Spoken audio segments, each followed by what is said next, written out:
Assalamualaikum warahmatullahi wabarakatuh. Perkenalkan, kami dari kelompok 5 ingin mempresentasikan hasil media pembelajaran yang telah kami buat. Di sini kami membuat media pembelajaran digital, di mana kami membuatnya di PowerPoint dengan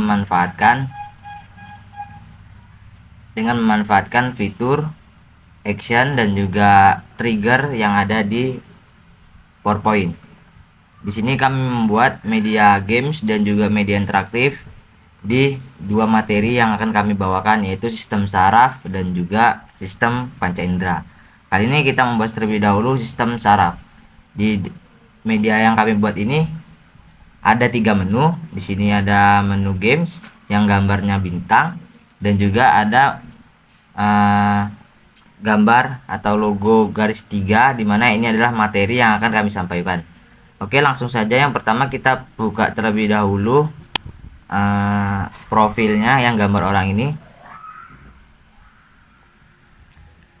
Di sini ada media digital, audio visual dan games, mata kuliah IPA Biologi SD, dosen pengampu Ibu Masyara, SPD MPD, dibuat oleh kelompok 5. Di situ saya sendiri dan teman-teman saya. Oke, langsung saja kita kembali ke menu awal, dimana di menu awal ini nanti kita akan masuk terlebih dahulu ke pembahasan materi yang ada di gambar garis 3, teman-teman. Masuk ke menu gamesnya, kita akan lihat games apa yang akan kita bawakan, teman-teman.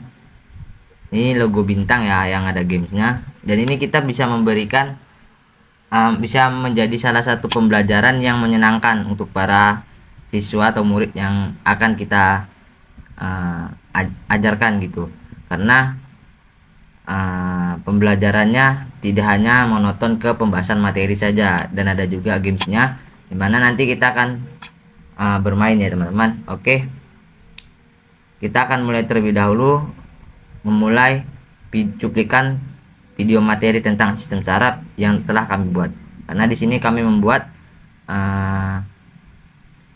video media pembelajaran audio visual dan juga games ya teman-teman. Jadi kita lihat dulu audio visualnya berupa video. Langsung saja kita mulai ke cuplikannya. Sistem saraf adalah suatu sistem kompleks yang terdiri dari jaringan saraf, termasuk sistem saraf pusat, sistem saraf tepi, sistem saraf otonom, dan sistem saraf somatik. Sistem saraf memiliki fungsi untuk mengkoordinasikan dan mengontrol semua aktivitas tubuh, mulai dari gerakan sederhana hingga aktivitas kompleks seperti berbicara dan berpikir. Sistem saraf ini terbagi menjadi 2, yaitu sistem saraf pusat dan sistem saraf tepi. Sistem saraf pusat merupakan salah satu bagian dari sistem saraf yang terdiri dari otak dan sumsum tulang belakang. Sistem saraf pusat ini memiliki fungsi sebagai pusat pengendali dari seluruh sistem saraf tubuh dan mengatur segala aktivitas tubuh. Contoh dan fungsi sistem saraf pusat ini antara lain yaitu mengatur gerakan tubuh, mengontrol refleks tubuh, mengatur keseimbangan dan koordinasi tubuh, mengatur fungsi organ tubuh, mengatur perilaku dan emosi. Bagian-bagian dari sistem saraf pusat terdiri dari otak dan sumsum tulang belakang. Otak terbagi menjadi beberapa bagian, di antaranya 1. Otak besar atau cerebrum, yaitu mengatur kegiatan mental seperti berpikir, berbicara, dan gerakan sadar. 2. Otak kecil atau cerebellum, yaitu mengatur keseimbangan, koordinasi gerakan, dan gerakan tidak sadar. 3. Batang otak atau brainstem, yaitu mengatur fungsi dasar tubuh seperti bernapas, berdenyut jantung, dan mengatur suhu tubuh. Sumsum tulang belakang merupakan saluran saraf yang menghubungkan otak dengan bagian tubuh lainnya. Sumsum tulang belakang juga mengatur refleks dan gerakan sadar. Baik, yang kedua ada sistem saraf tepi. Sistem saraf tepi adalah bagian dari sistem saraf yang terdiri dari seluruh saraf yang terhubung dengan otak dan sumsum tulang belakang. Sistem saraf tepi memiliki fungsi sebagai penghubung antara sistem saraf pusat dengan organ tubuh dan lingkungan luar. Sistem saraf tepi membawa informasi dari organ tubuh dan lingkungan luar ke sistem saraf pusat, dan juga membawa perintah dari sistem saraf pusat ke organ tubuh. Nah, beberapa contoh fungsi sistem saraf tepi antara lain. Yang pertama ada mengatur gerakan tubuh. Yang kedua, mengatur fungsi organ tubuh. Yang ketiga, merasakan rangsangan seperti rasa sakit, suhu, dan sentuhan. Yang keempat, mengatur reaksi terhadap rangsangan lingkungan. Oke, setelah kita melihat cuplikan video media audiovisual yang telah kami buat, kita kembali dan langsung kita akan masuk ke menu selanjutnya, teman-teman. Dimana di menu ini nanti adalah menu games yang telah kami buat berupa games teka-teki silang, dimana nanti kita sebagai guru bisa membuat games ini lebih menarik dengan cara kita membagi menjadi per grup atau individu untuk mengetahui bagaimana mereka bisa memahami materi yang kita telah sampaikan. Di sini saya mengambil games satu contoh dari soal satu menurun.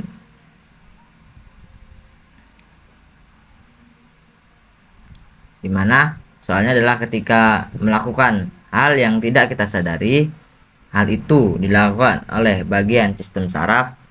Nah, mungkin banyak yang menjawab setelah yang video tadi, ada yang menjawab otak kecil, terus ada yang menjawab sistem saraf tepi, ada sistem saraf besar, dan yang lain-lain. Nah, jawaban yang benar adalah otak kecil, teman-teman. Nah, kita masuk lagi ke contoh yang selanjutnya adalah soal nomor 2, soal menurun juga. Arti dari cerebellum adalah arti dari nama tentang apa tuh, misalnya nama Latin dari A, nama Latin dari B. Nah, jawabannya adalah otak kecil. Nah, begitu seterusnya sampai semua soal selesai terlaksana.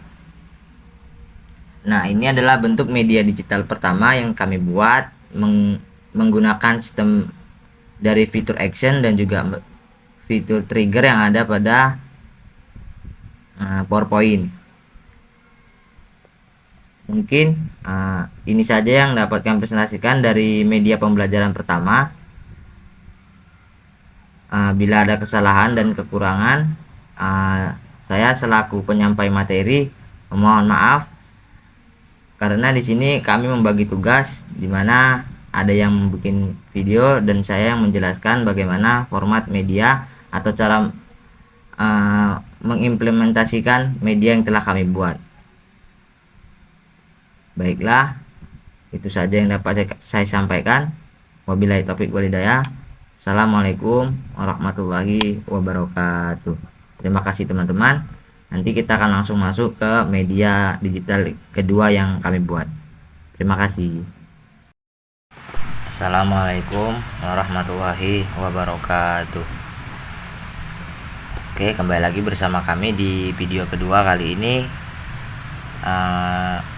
Media kedua yang kami buat adalah sama, tetapi materi yang kami bahas itu adalah mengenai panca indera, dan yang di video sebelumnya itu kita membahas tentang sistem saraf dengan media itu audiovisual dan juga games. Nah, di sini kita membahas media audiovisual juga, tapi dengan menggunakan sistem media interaktif. Jadi nanti di setiap pembahasannya itu di poin materi nanti ada kuis dan juga ada media audiovisualnya gitu. Jadi misalkan panca indera ada 5, nanti di masing-masing poin ada itu audiovisualnya dan juga ada soalnya gitu. Nah, kita langsung masuk ke seperti biasa menu tampilan awal, yaitu kita membuka profil seperti biasa. Di sini seperti yang ada di video sebelumnya. Kita lanjut. Terus kita masuk ke menu inti ya yang ada di PowerPoint yang kami buat, yaitu di garis 3 ini. Oke, kita klik. Setelah itu kita di sini ada mata, telinga, hidung, kulit, dan juga lidah. Dan ini adalah 5 panca indera pada manusia ya teman-teman. Nah, untuk kita ambil sampel contoh, bisa kita masuk ini menu home ya, ini kembali ke menu tampilan. Nah, untuk kita mengambil sampel atau contoh, bisa kita langsung saja klik pada bagian mata, maka yang muncul adalah video media audio visual mata dan juga kuis untuk soal tentang mata gitu teman-teman, panca indera mata gitu, penglihatan. Oke, kita bisa ambil contoh langsung di bagian mata teman-teman. Nah, kita langsung bisa melihat audio visual yang telah kami buat. Oke, kita langsung saja mulai Indera ke pertama videonya adalah teman. panca indera penglihatan.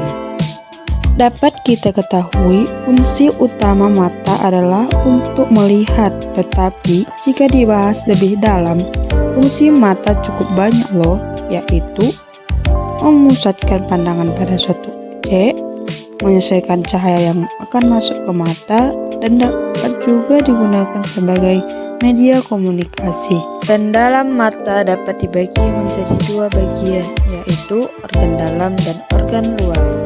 Organ luar mata terdiri dari bulu mata yang fungsinya untuk menghalangi benda asing yang akan masuk ke dalam mata dan menyaring cahaya. Alis mata menahan keringat agar tidak masuk ke dalam mata.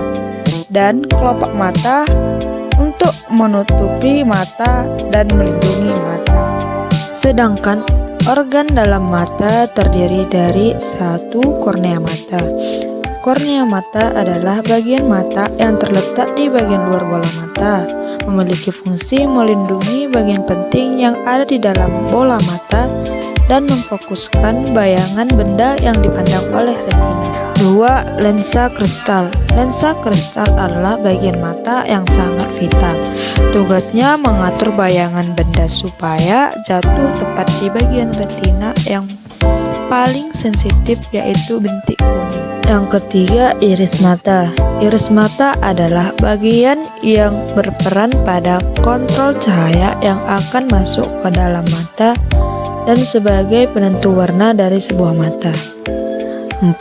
Pupil. Pupil adalah bentuk bulat yang terletak di tengah iris dan berfungsi sebagai pengatur jumlah cahaya yang akan masuk ke bagian dalam mata. Yang kelima, retina. Retina adalah tempat pembentukan bayangan benda yang dipandang dan paling sensitif pada cahaya yang akan masuk. Yang keenam, koroid. Koroid berfungsi memberi oksigen dan nutrisi kepada mata. Yang ketujuh, ciliary body atau badan siliaris. Fungsinya untuk menjaga agar lensa tetap pada tempatnya, mengubah bentuk lensa sehingga cahaya dapat difokuskan pada retina. Yang ke-8, fovea. Fovea bertanggung jawab terhadap ketajaman penglihatan yang sangat dibutuhkan manusia untuk membaca, melihat objek, dan lain-lain. Yang ke-9, sklera. Sklera adalah bagian warna putih dan keras pada bola mata. Berfungsi untuk mempertahankan bentuk bola mata dan melindungi bagian penting di dalam mata, seperti retina dan lensa mata. Dan yang ke-10 adalah optic nerve atau saraf optik. Saraf optik ini akan berhubungan dengan otak. Saraf optik akan membawa semua informasi berupa cahaya yang akan dihantarkan ke otak sebagai pengolahnya, dan otak akan menyimpulkan hasil pengolahan tersebut sesuai dengan apa yang dilihat atau dipandang oleh mata. Oke teman-teman, setelah kita melihat cuplikan media audio visual yang telah kami buat, kita balik ke menu antara kuis dan juga video. Nah, di sini kuis kami menggunakan pilihan berganda ya teman-teman. Kita mulai langsung. Nah, Soal yang pertama itu yang memberi atau mensuplai oksigen dan nutrisi kepada mata adalah, di sini ada A, B, C atau D. Nah, di sini ketika anak-anak berhasil untuk menjawab satu soal yang benar, maka di sini akan otomatis ada kata benar dan juga ada emoji untuk jawaban itu benar. Ketika salah maka jawabannya salah, masih berupa cahaya dan objek yang dilihat oleh mata ke otak. Misal nih jawabannya salah, terus salah kembali dan salah kembali. Jika salah, kita bisa memberikan nih motivasi kepada anak-anak supaya menjawab lebih benar dan memperhatikan video pembelajaran atau media pelajaran lebih baik gitu. Oke, begitu juga seterusnya pada bagian telinga, pada bagian lidah. Nih ya, di bagian telinga ya ada sama seperti tadi, ada media audiovisualnya, terus ada kuisnya. Kita bisa masuk ke soal dan jika benar tetap ada tanda next dan menu selanjutnya gitu teman-teman.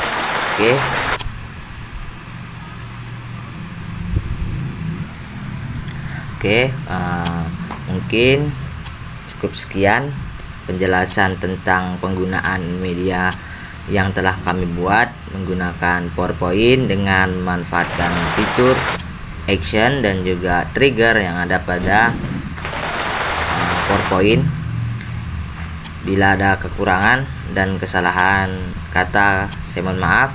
Saya akhiri dengan wabillahi taufik walhidayah. Assalamualaikum warahmatullahi wabarakatuh. Terima kasih teman-teman.